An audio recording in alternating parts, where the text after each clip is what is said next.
Good morning, everyone, and welcome to the webinar on simulating instantaneous dam break flows using Flow 3D. Using Flow 3D.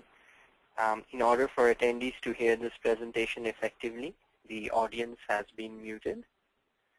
This webinar will be recorded today and will be available on our website later. Shown on the right-hand side is what you should see on the monitor once you're connected to this webinar. Should you have any questions about the presentation today or about Flow 3D in general, please feel free to type in your questions in the question and answer box on the right-hand side. We'll get to these questions at the end of the presentation today. Also, on your left-hand side here are phone numbers for connecting to the webinar from different parts of the world. Also, once you dial in, you will be prompted to dial in the access code, and this is the access code for our presentation today. And these are a couple of customer care numbers in case you have any difficulties connecting to the audio portion of the presentation. My name is Shayan Palit, and I'm an engineer here at Flow Science. Presenting with me today will be Dr. Pepe Vasquez from Northwest Hydraulic Consultants.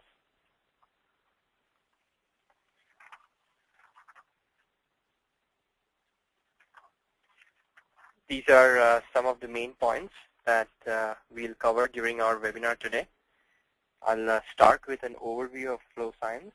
I'll talk about what makes Flow 3D well suited for applications related to hydraulics, and also discuss various hydraulics models in Flow 3D, and give a brief introduction to Northwest Hydraulic Consultants and why dam break analysis is important.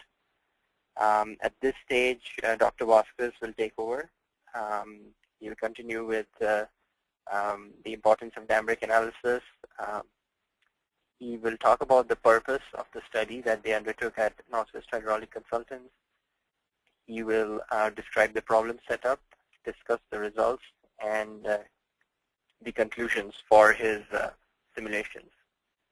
At the end, we'll have a question and answer session where we'll try to answer all the questions that we received during the presentation today.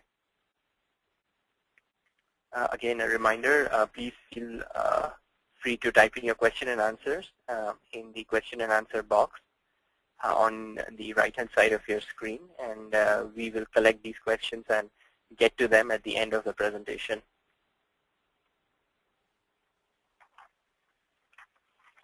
This is a brief overview of Flow Science. Our company, Flow Science, was founded in 1980 by Dr. Tony Hurt, who developed the volume of fluid method for free surface tracking while he was working at the Los Alamos National Laboratory. Initially, we started with consulting, and eventually in 1985, the commercial software Flow 3D was released. Today, we develop and sell Flow 3D, Flow 3D Cast, and Flow 3D Thermoset. These are three highly accurate CFD, computational fluid dynamics software used to solve many different types of complex flows. Flow 3D is a general purpose CFD code. Flow 3D Cast is used for solving applications in the metal casting industry. Flow 3D Thermoset is used to simulate the flow of thermosetting resins. Today we provide expert CFD engineering services and also provide custom software solutions. We also offer high performance computing with parallel processing capabilities. And this is a view of our headquarters in Santa Fe, New Mexico.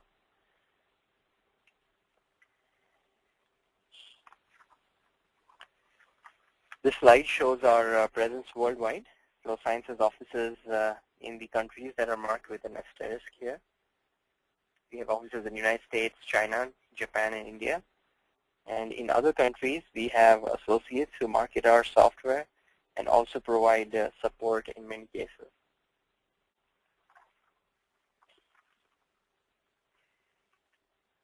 Why use Flow 3D for hydraulics applications? Flow 3D is very well suited for applications in the hydraulics industry, and there are several reasons for this. I've highlighted a few of these reasons here, and I'll talk about them in more detail on subsequent slides. Flow 3D is, these are the advantages that I've sort of listed down here. Flow 3D is very well known for its superior free surface tracking ability. Meshing is extremely easy, simple, and easy to implement in Flow 3D. We have a lot of advanced mesh controls that are available for the user. This makes it even easier for the user and also gives the user a lot more flexibility when it comes to meshing. It's possible to interpret extremely complex geometries in Flow 3D and interpret them realistically. And also Flow 3D has an extremely user-friendly interface. This animation here shows a dam and spillway in St. Petersburg in Russia.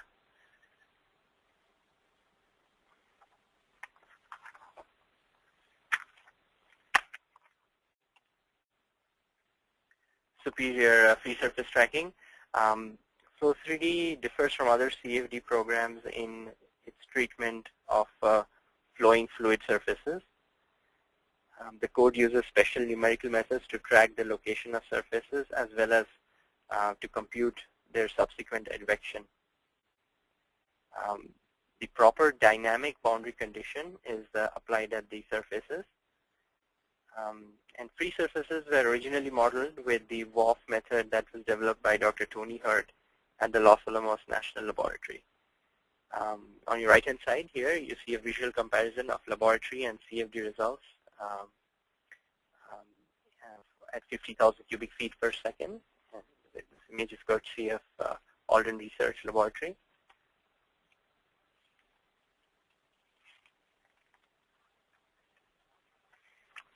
The WOF method in Flow 3D includes major improvements beyond this original WOF method that was developed by Dr. Tony Hurt. And these improvements not only increase the accuracy of boundary conditions and interface tracking, but also reduce runtimes. We call this the true WOF method. Okay, so this is another example of a simulation where the free surface is tracked. This is a deteriorated fish ladder. The image at the left-hand side shows the flow configuration, and on the right-hand side you have an actual photograph.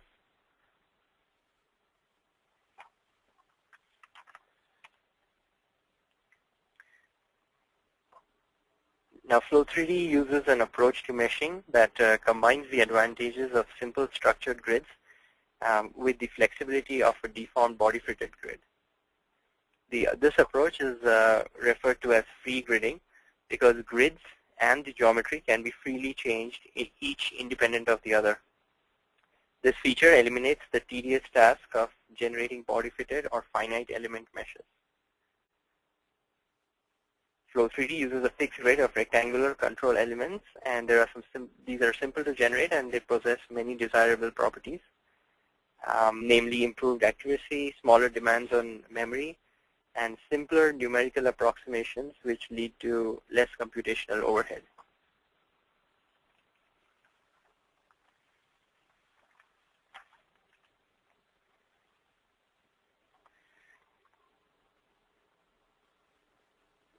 Now I talk a little bit about multi-block meshing.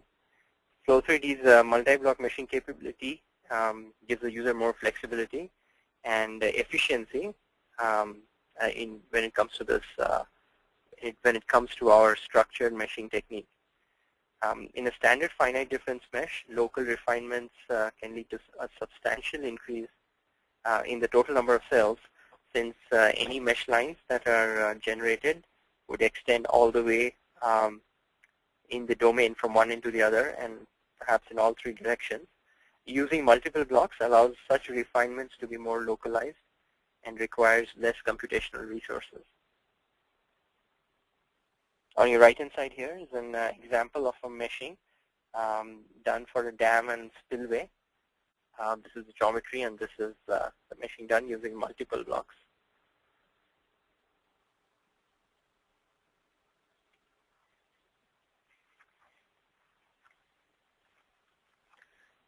realistic geometry interpretation in Flow3D is done using favor.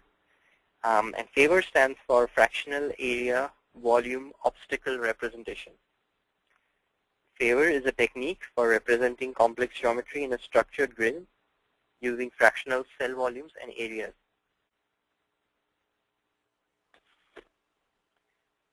When the geometry is imported into Flow3D, as a first step, the geometry is embedded in the computational grid by the preprocessor.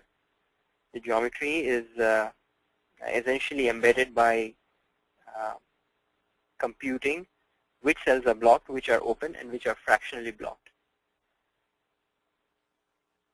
The volume of a cell, the volume fraction of a cell which is open, is represented by a value of 1.0. Similarly, a cell that's completely blocked is represented by a volume fraction of 0. And other cells at the boundary of the solid are represented by values between 0 and 1.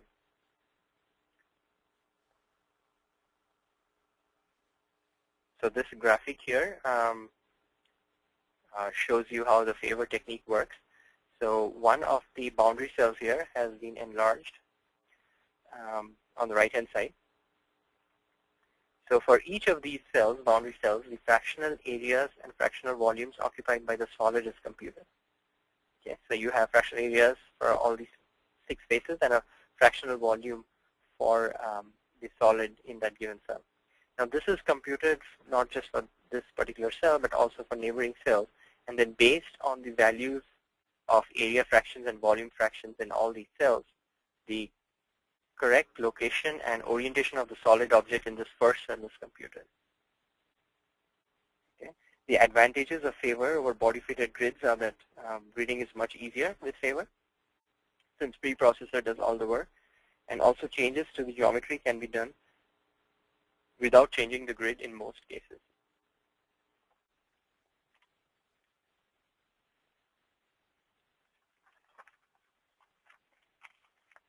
The Flow3D user interface is very intuitive. There are 4 main tabs to set up a simulation, run the simulation, and post-process results. The Model Setup tab is where the user sets up the simulation. The Simulate tab is where the user runs the simulation and monitors its progress. And the Analyze tab is where the user post-processes the results. And finally, the Display tab is where the plots, images, and the animations are rendered or generated.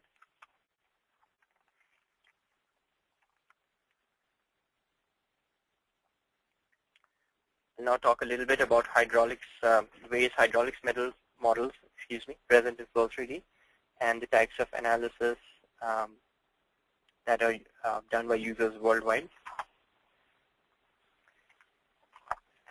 On this slide, I have highlighted some major areas where Flow3D is used for analysis in the hydraulics industry.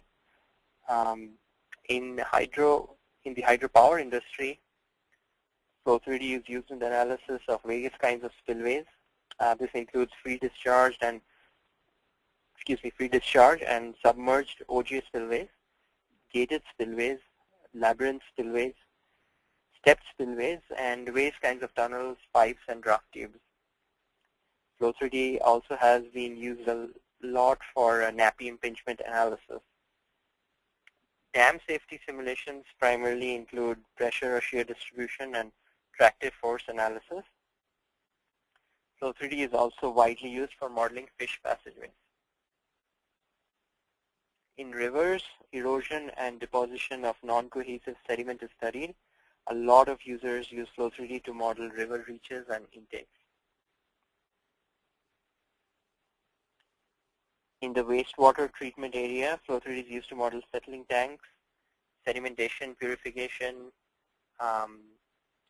reservoir design, and related applications. The example here shows contamination in a water body that can be tracked using Flow3D. This is an example of environmental engineering, an application in environmental engineering. And I've also included a couple of newer applications, including drifting snow. Here on the right-hand side, you can see a deflector fence on a mountain road. And on the left-hand side is simulation of a dense snow avalanche.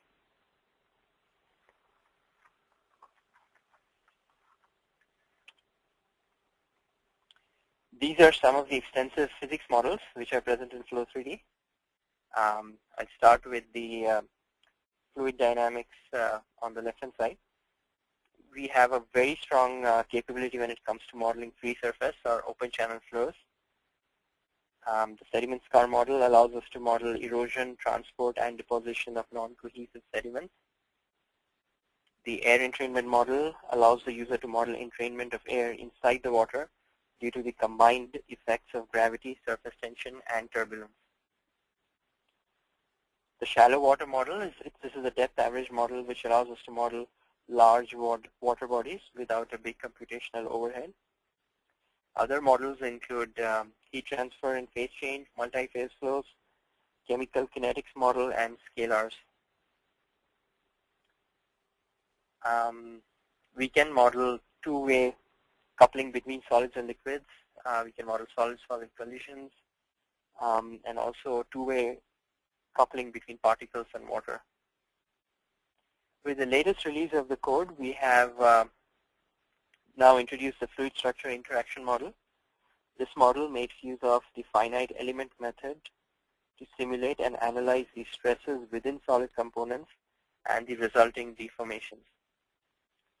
Stresses can develop in the solid due to the forces exerted by the surrounding fluid, thermal gradients within the solid, as well as constraints imposed by walls and other components.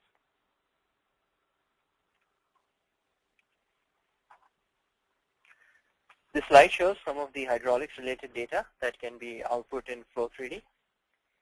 One can output the fluid residence time, various hydraulic data like free surface elevation, fluid number, fluid depth, depth average velocity, distance traveled by fluid, and so on and so forth. There are several parameters which can be output, several of them which I have not included on this slide as well.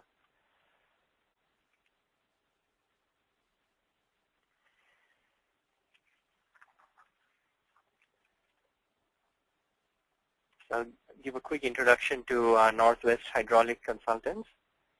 Northwest Hydraulic Consultants, it's a consulting company that specializes in water resources and hydraulic engineering.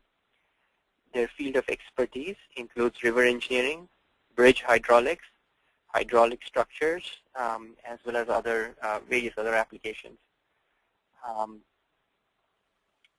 And we have listed a few of those applications here. River engineering and geomorphology, watershed management, stream restoration and fisheries engineering, and of course hydraulic modeling.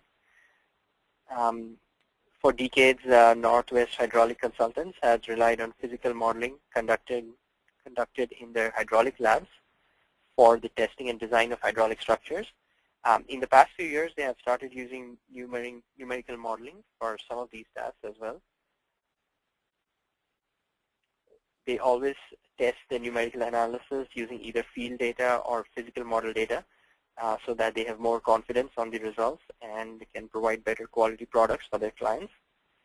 They have devoted a substantial amount of effort in validating Flow3D for various hydraulic applications. Also, it was established in 1972, about 150 employees. They have project experience throughout the United States, Canada, Asia, and South America.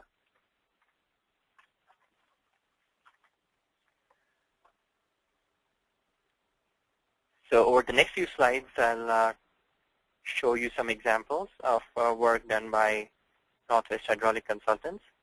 And they have had a lot of experience with Flow3D when it comes to modeling spillways and dams. But these are some of the less common applications of Flow3D, which I'll show you. Flow3D has been applied here to model flow around bridge piers, and this has been done in several projects. More recently, as computer power has increased, Northwest Hydraulic Consultants has modeled longer river reaches that include bridge crossings with multiple piers. These are a few snapshots from the simulation.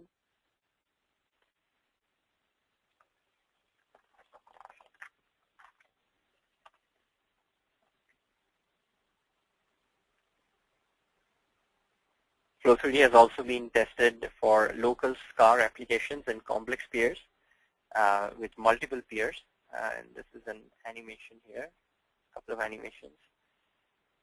The video on this right-hand side shows a scar occurring in a 3-pile group under tidal reversal flow conditions.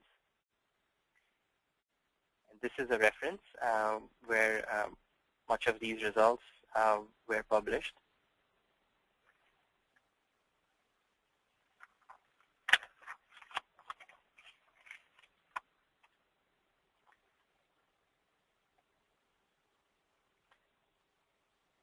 Flow3D has also been used to investigate the possibility of modeling the effects of unsteady waves, which are caused by a sudden hydropower shutdown on vessels that are approaching navigation locks.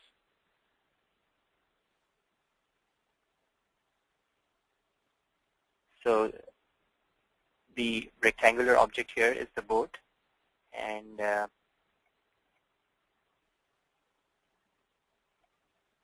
you can see, go back here, you can see a wave propagating from here, and the effect it has on the boat or the floating boat here. This is a velocity, magnitude, and vectors view from another angle.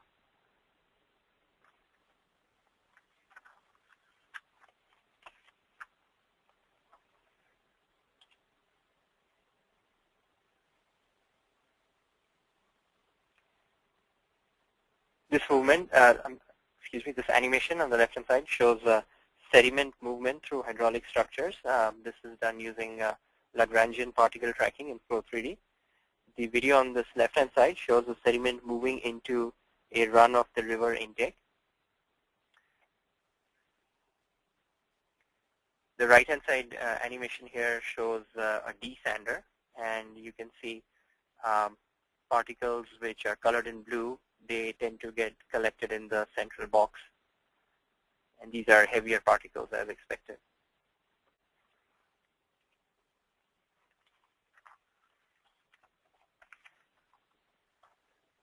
This slide shows another application. Flow3D has been used to compute downpool forces on high head gates as a function of the gate opening. So these are some snapshots from the simulation, and you can see this is the gate which is opened. And on the right-hand side, we have a comparison between physical model results and the results from Flow3D.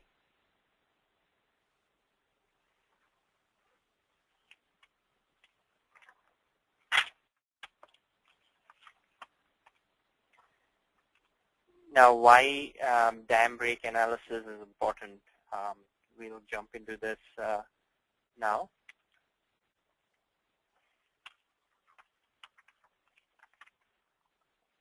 So first, a couple of examples. These were dam break incidents that occurred in the past. The Malpasset dam break occurred in France in 1959, and you can see the before and after images for this dam. There were around 421 casualties due to this dam break incident. Another example here is the San Francisco dam break in California. This occurred in 1928, and here again you can see the before. This is what the dam looked like earlier, and then after the dam break, this is a remnant of the dam. And again, in this incident, there were about 450 casualties. So, you know, various incidents which have caused a lot of casualties and damage. This is one of the main reasons why we study dam breaks. And also, here is another example.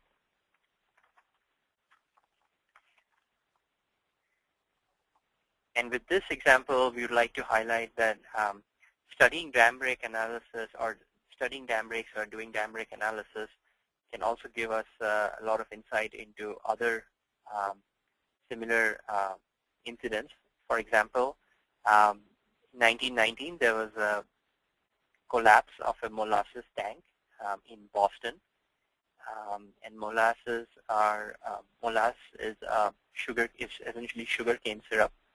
And you can see an image of the tank before collapse.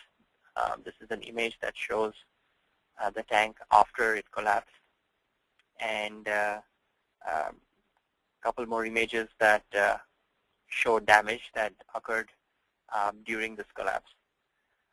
I'll now pass on the presentation to Dr. Vasquez, who will talk more about the importance of dam break analysis. Catastrophic can inflict severe damage to infrastructure, and even worse than that, can actually cause a lot of human casualties. And I'm just here putting some numbers and examples like for all of you. So the Boston Molasses flood killed 11 people, San Francisco 150 people, Malpasset 121 people. One of the worst cases reported, I think, is a dam break in China that directly and indirectly it's estimated that killed around 170,000 people. So this is probably one of the main reasons why we want to study these kinds of flow, because the damage that they can inflict.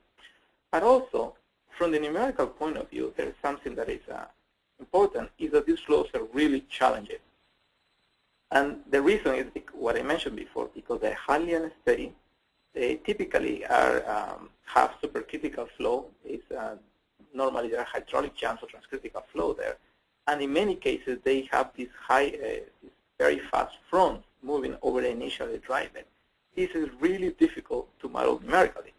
And in fact, most of the numerical models, hydrodynamic numerical models out there, probably cannot handle this kind of flows easily. So most of them actually can. So what this means is that we can probably assume that if we have a numerical model that works well, that can handle very well or accurately a dam break flow, it is very likely that this numerical model also will behave well for more conventional and simpler flows. So from that point of view, dam break flows are also an excellent test case for numerical models. And that's part also of the purpose of the study that we're seeing today. So in simple words, the purpose was to answer the question, can Flow 3D model instantaneous or silent dam break flows? But we wanted not to model just simple channels, but do it a bit more complicated when you have a more complex geometry in the presence of large obstacles and complex geometry. And we've done several tests. We're not showing all of them. We are showing 3 of those tests that we have performed. And the good thing is that we have high-quality data that was produced during the European Impact Research Program. This was a multinational program that involved several research centers in Europe. And they collected field data and produced data from several experiments and also developed numerical models for dam break. And they made all that information available. So we took some of that information and used it to test the model and show you 3 of them. The initial beta step done by a group by Leal et al. Made in Portugal, the triangular bottom cell and the isolated obstacle made in a university in Belgium. And also, I'm going to show you a qualitative test case that we use using real topographic data. There's no comparison there because it's just a qualitative test just to see how the model will perform under more realistic conditions. If you are interested, these results were also published by a paper by myself, Joseph Bronkamp, as the co-author in 2009. And again, this is available on the website.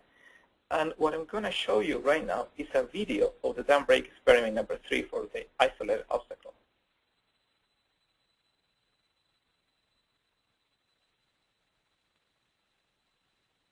How you can see that, you see the dam break is caused by suddenly open a gate, and you see the flow hitting the obstacle. This is very complex. There are a lot of hydraulic jumps there. You have transient boards moving and cross flows because you have flow. I try to show that again. You can see that.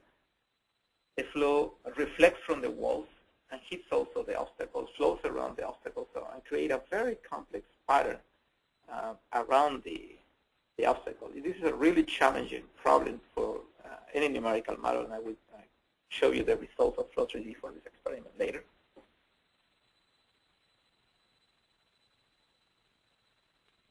So now talk about the cloud setup.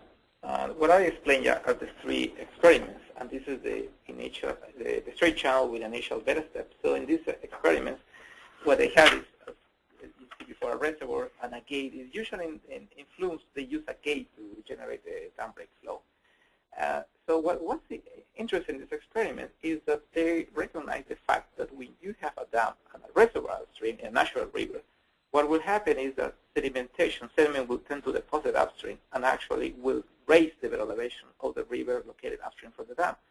So when the dam break happens, the riverbed upstream from the dam will actually be higher than the riverbed downstream.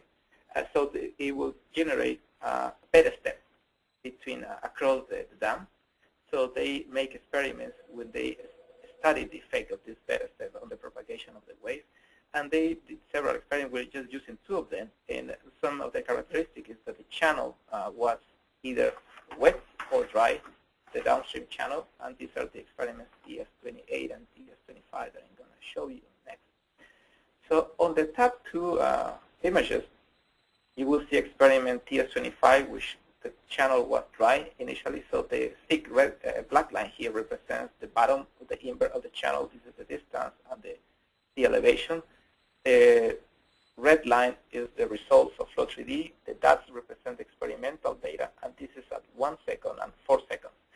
So you see that, so initially the dam was located here, so this was the initial time 0, and then you will see how this front starts moving, and you can see here, as I mentioned before, this velocity, this deep front moving very quickly over initial dry bed, and you can see how this is, the depth is practically here and then rises very quickly.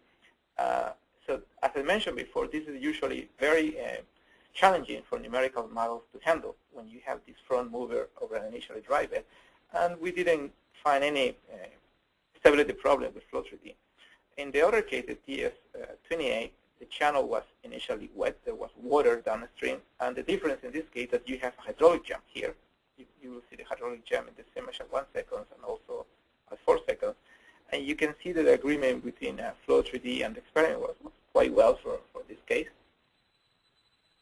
Next, we're moving to another case, again, similar to the previous one, because we have here a gate and a reservoir upstream. The difference is, well, the bed is flat, there is no bed step. And the other is that there is a triangular sill downstream here.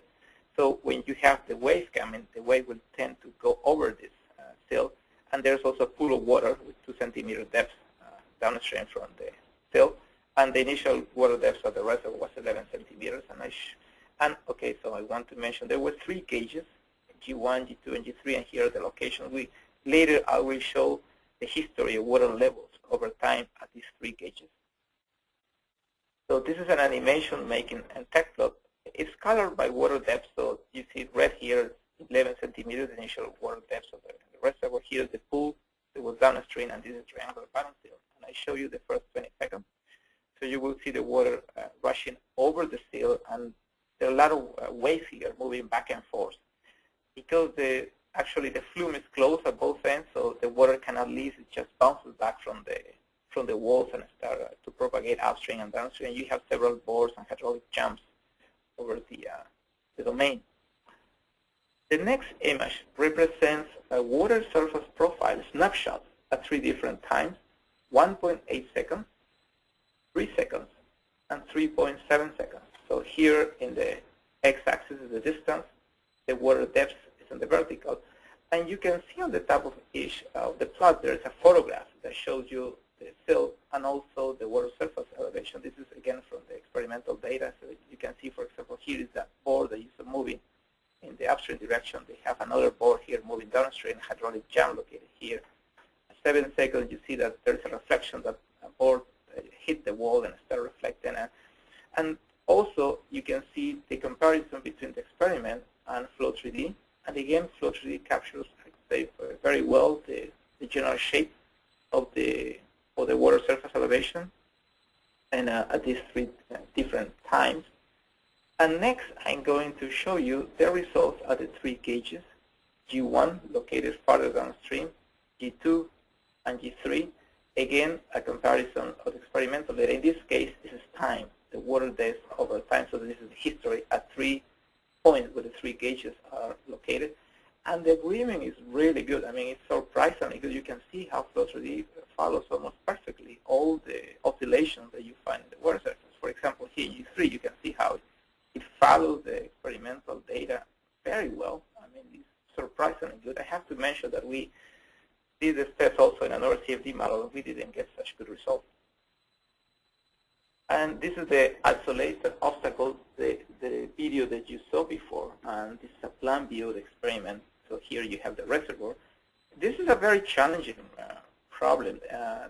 Several reasons for that. First is that you see the channel is 3.6 meters wide, but the gate is only 1 meter. So first you have a contraction here, flow contraction, and then the flow expands, hits the obstacle, which is at 64 degrees. It's not aligned with the flow or the walls. And then, but also the flow expands, hits the wall, reflects, and you have all this pattern of cross wave and flow around it. There were 6 gauges here, G1, here you see the location, G2, up to G6, which was on the reservoir. And I'm going to show you now a video of Flow3D. I think this is colored by velocity, so you have supercritical flow in this area, the hydraulic jam, and notice this movement is a steady flow behind the obstacle. It's like almost like a flag waving downstream from the obstacle. So qualitatively, the model make a very realistic reproduction of the experiment. We'll see now some of those gauges. This is the location. You can see here G1, G2, G3, G5. I'm not showing all of them. G6 is located here. It's on the reservoir. The agreement in the G6 was perfect. I mean, Flow3D was able to match almost perfectly the water level registered on the reservoir on G6. But in the other gauges, the agreement was good, but not, I mean, it was not ideal or perfect. You can see that it follows the general trend, but it's not perfectly following as it did before. I will discuss a bit that later.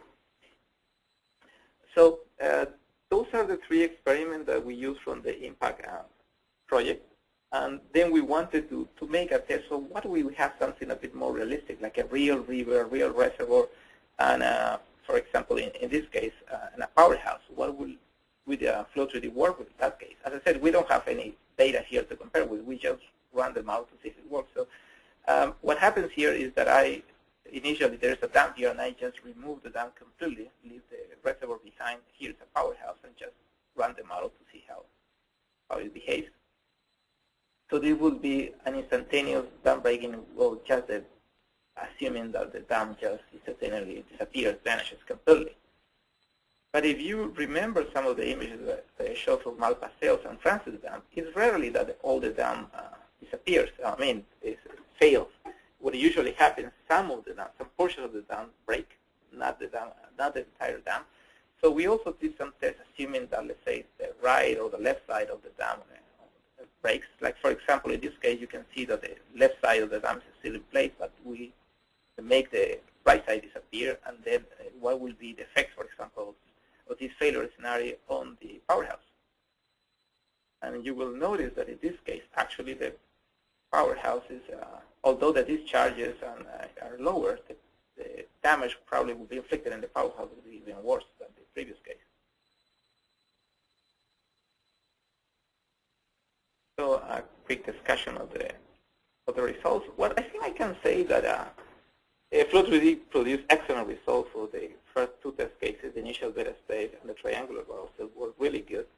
For the isolated obstacle, the result was not as good as the previous one, and we tried several things to change several parameters, meshes, and we couldn't actually improve the results much.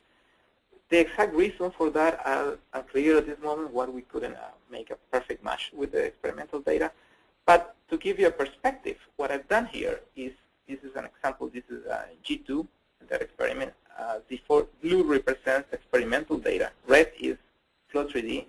And what I did here is I added results from other numerical models during the impact trial. So here, they used this test case, several universities in Europe use this as a blind test case and apply their numerical models trying to reproduce the experiment. And you see the results are, all over the place. Some of those models, for example, these ones, miss completely the second wave.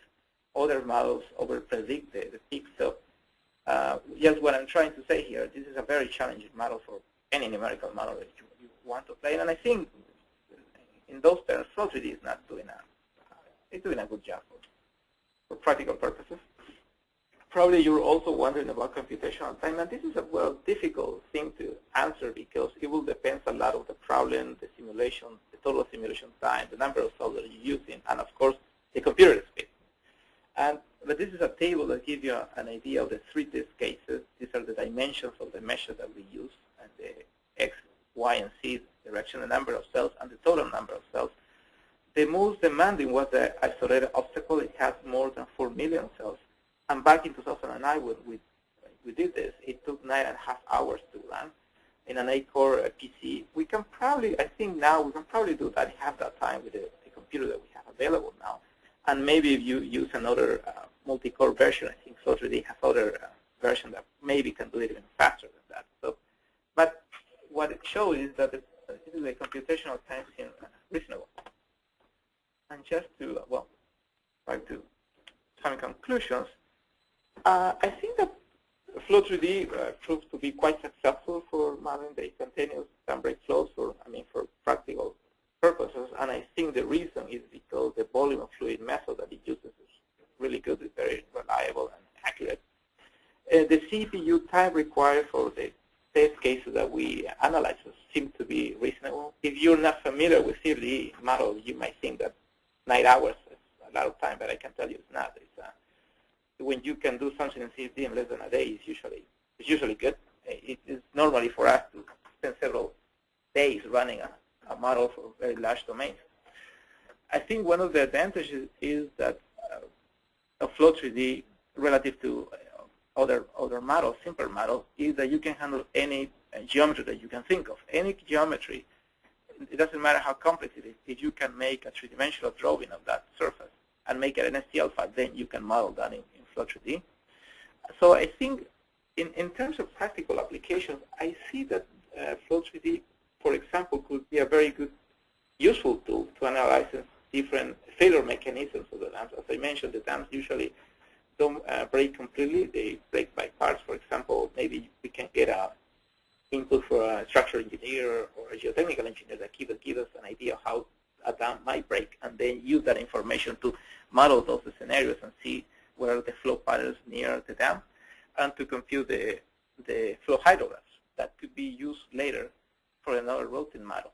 So I don't think that you would probably want to use Flow3D if you want to model, I don't know, several kilometers downstream of the dam and do a flow routing. Probably a 1D or 2D model will do a better job in that because of the computational time.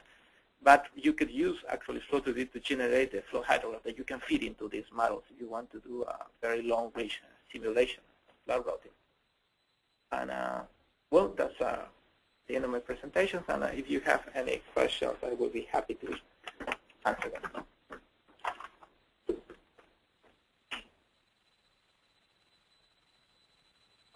Thanks, Pepe.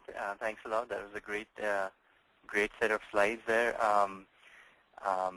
We'll now head into the question and answer part of the presentation. So if you still have questions and you haven't typed them into the Q&A box, please feel free to go ahead and type in your questions.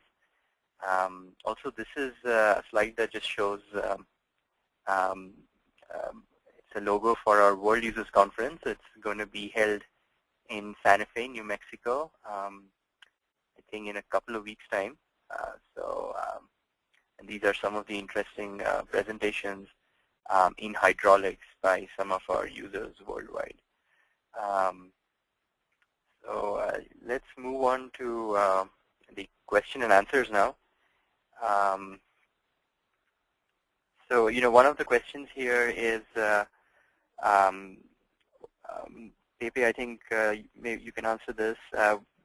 For these simulations, for dam break flows, did you do any mesh dependency studies? Yeah, we tried several mesh setups, even using nested grids, and different mesh sizes, and we try to, in this case, because we're modeling mostly flume, we prefer to go simple and just use one simple mesh block with a constant cell size in the 3 dimensions, and actually the dimensions are in the table that I showed. Yes, with the results that we're presenting are probably the coarsest mesh that it still gave us reasonable results. I see. Then there's a question here. I think you briefly mentioned this, but is it possible to model flooding in real scale and for large extents, spatial extents using Flow3D? Well, as I mentioned before, it is possible. I mean, all the tools are there. The main restriction there will be the computational time, because when you're increasing the domain, you can probably spend several days. It will depend. I mean, if you are willing to spend a very long time and during the computation, yeah, it is possible. But probably for very, very large domains, probably the best idea would be to use the information of Flow3D of these charges, for example, to feed that into another simpler model for routing very large domains. I see. Okay. And then I think a couple of questions which are similar. One is, let's see, are solid materials modeled as a continuum only, or can fractures be accounted for? Example, concrete cracking. I think that will be possible. Flow3D has what is called GMO, the general moving object, when you can have a solid structure moving. It's something that I am personally very interested in sample in testing. So in principle, if you know how, I mean, first, actually how the dam breaks, I mean, the cracking development, that cannot be modeled with Flow3D. You will have to input that, as I said, information from some other sources. But if you can assume how the crack develops and how the pieces are making the dam, you can probably model that using the general moving object. As I said, it's something that maybe in the future I will try to do. The only thing, I'm not aware of any experimental data available to actually compare how is the result that we can get a realistic or not. I see, and I guess a part of the reason is because you cannot predict how exactly the dam would fail. Yeah, exactly. Yeah. Okay, and I think this also answers another similar question here. Is it possible to model the flow of debris or a section of the dam with the flow? Let's see.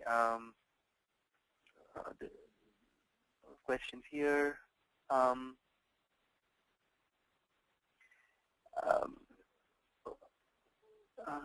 see. Okay, so one question here is, in the results for the experiment with the triangular sill, the simulation results seemed to be lower than the surface of the triangular sill. Does that say something about the boundary condition of the model? Not sure if I understand this. Yeah, I think I understand what it means, that when you see the results of Flow3D and the experimental data, it plots slightly below. I see, gotcha. Yeah, okay, and I think there's a slide that I didn't show that maybe I should have. When they made the experiment, they did the experiment 3 times. They tried to replicate experiments. And they have the 3 experiments, and they plotted on top of each other. And the difference between the 3 experiments, the 3 experimental data, was actually the same range that I got between Flow3D and the data. So I will say that yes, as it was observed, the Flow3D predicts a lower value. But I will say that's probably even in the experimental range of the error of the experiment itself. I see. Okay. You know, a lot of questions on turbulence models here. I think one question here is, what turbulence models did you use? And then there's a question here, which turbulence closure scheme did you use and why? Okay, yeah, you can go ahead, Pepe. Yeah, we use just the standard default it's used for viscous flow, which is the KF RNG turbulence model in Flow3D. We did some tests using other turbulence models, but we didn't find, for some of the cases, much difference. So we just keep the default model. That is, as I said, the KF RNG. Okay. And then one question here. Do you know any case where dam rig simulation was conducted with liquid other than water? Are you aware of any? I think I remember reading a dam break case of an oil tanker when you have oil and one of the walls in the oil tanker breaks and you have a solution of water. And I think that was oil. I can't remember the name of the reference, but I read that. I think they use oil in that simulation. Okay. Okay. Let's see.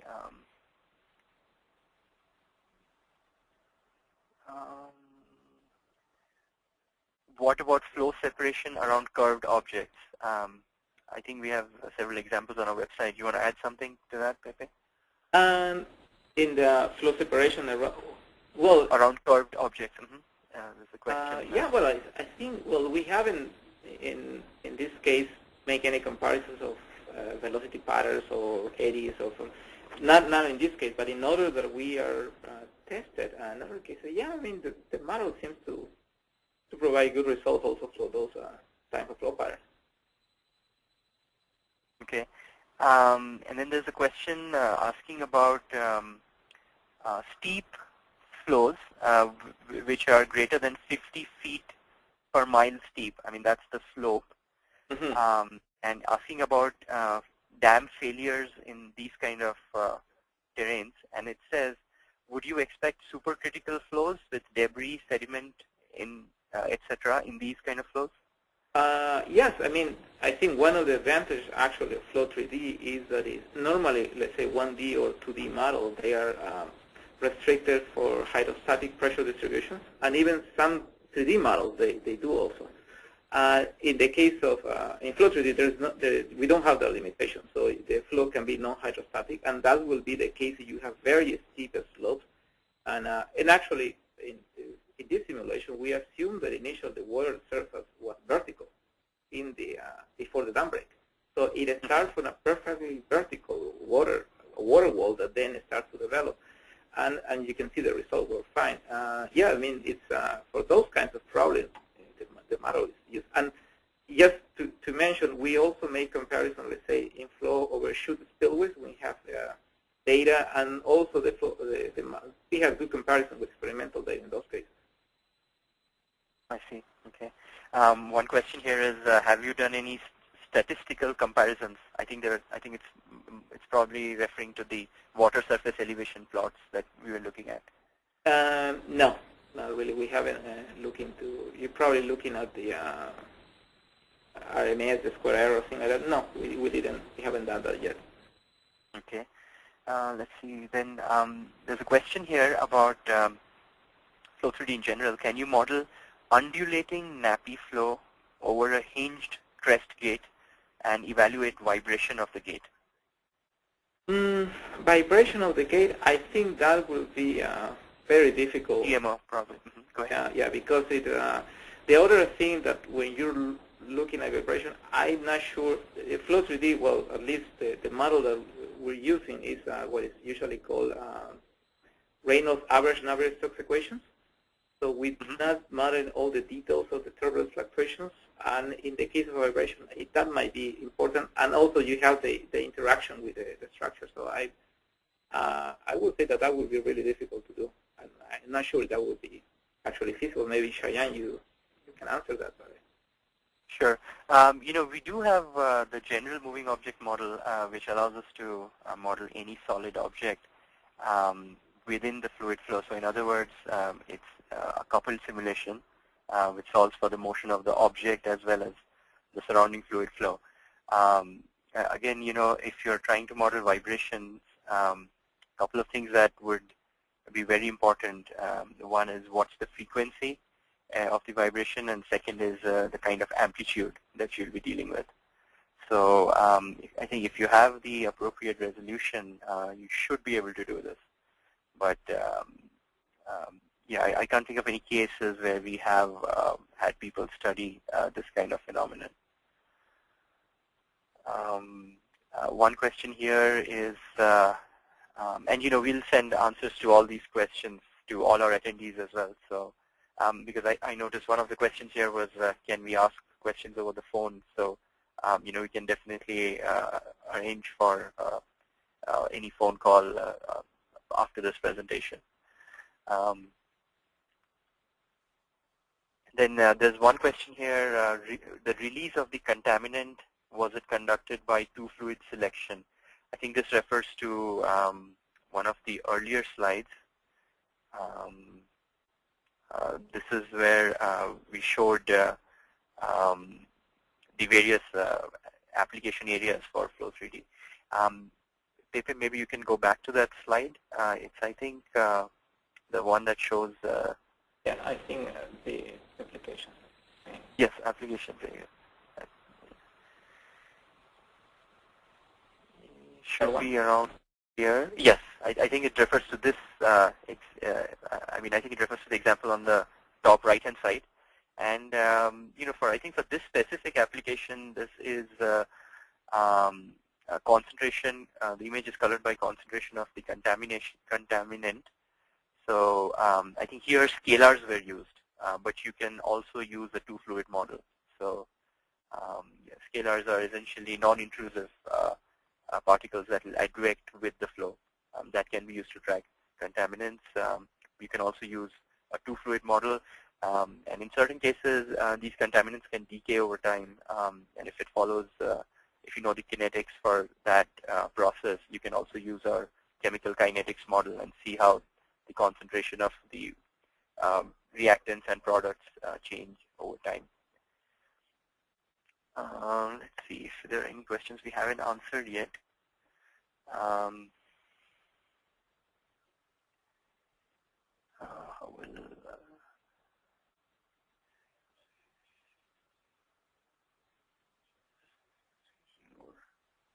Okay, we're getting more questions here, so let's see. Is Flow3D capable of simulating transient behavior in hydropower projects? Well, all the simulations of dam break flow are transient. Probably, I don't know exactly. I mean, because it's a general question. What are, in the case of dam break flows, are free surface transient flows? And well, yes. Probably, I don't know if the question might be related to transient inside a penstock or a water hammer or something like that.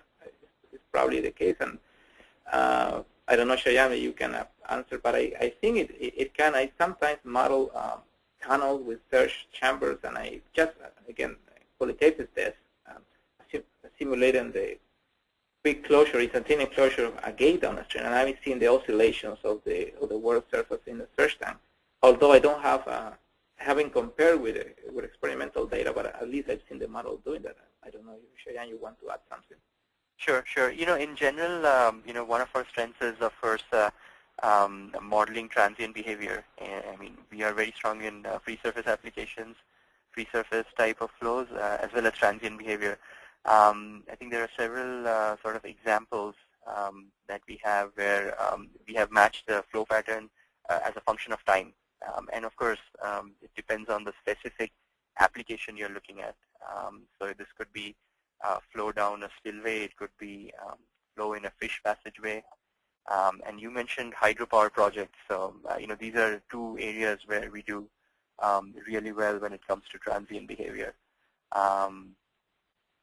But yeah, if you have a specific project in mind or specific application in mind, I can definitely look for examples in that area.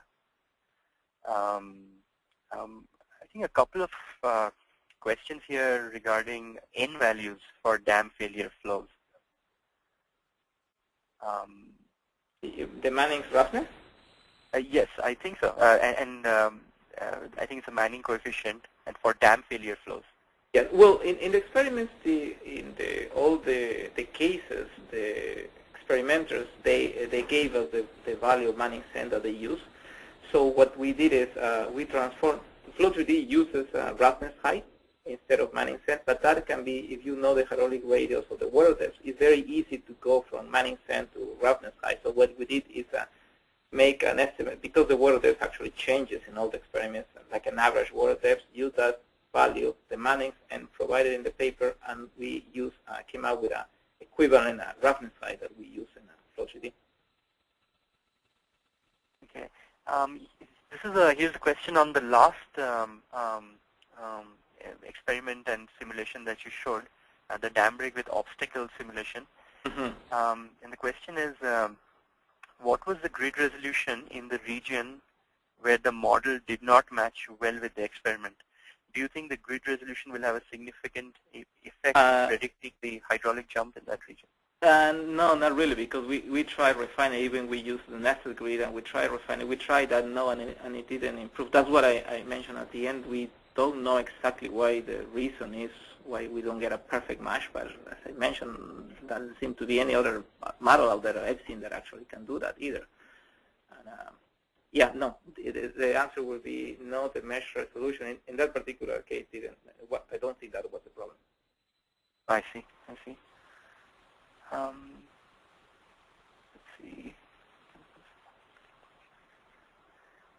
Okay.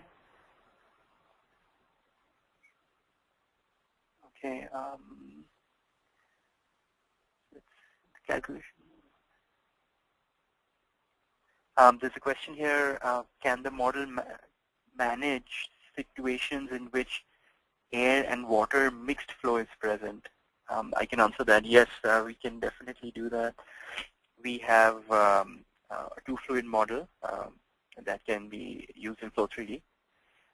And also we have a drift flux model that allows us to model movement of one of these, the lighter medium as it sort of moves up due to buoyancy effects within the other medium. So I think we have several examples of air and water mixed flow together. We also have an air entrainment model which allows us to compute the entrainment of air at the free surface.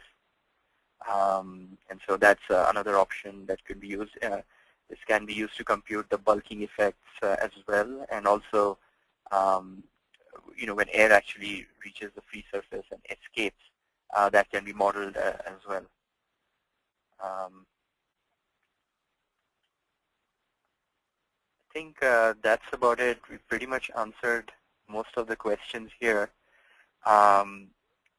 We will put this presentation on our website, and we'll also send a document with questions and answers for all our attendees today. Again, I would like to thank Dr. Vasquez for his time today for this great presentation. And thank you again, all of you, for your time today. We'll be in touch shortly. Pepe, you want to add something? No, yes. Well, again, I want to say thank you for all of you that have been here listening to this presentation. I hope that I have provided some useful information to you. And as I said, if you have also one more detail, you can probably look at those papers on the Flow3D website. Okay, thank you. Sure. Thanks, everyone. We'll be in touch. Thank you. Bye.